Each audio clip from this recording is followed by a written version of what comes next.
Hello, good morning. Tayo mag-ihaw ng pork chop ngayong umaga. At yan, ihawin natin yan. Kunti lang naman yan kasi kamilan naman.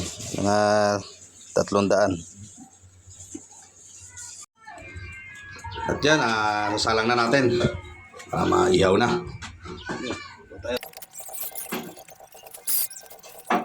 Dalawang salang pala ako kasi maliit lang yung ating ihawan. At dyan, nalagyan lang natin ng pang barnis, lasa, para lumasa pa. At saka balik-balik ta rin lang natin yan hanggang sa maluto. Mabilis lang pala maluto yan kasi medyo manipis lang pagka pork chop nya. Wala na rin palang tabayan, puro laman lang.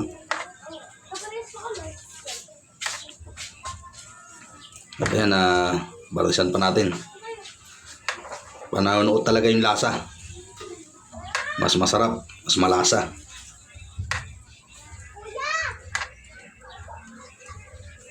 At yan, seryoso tayo dyan, no?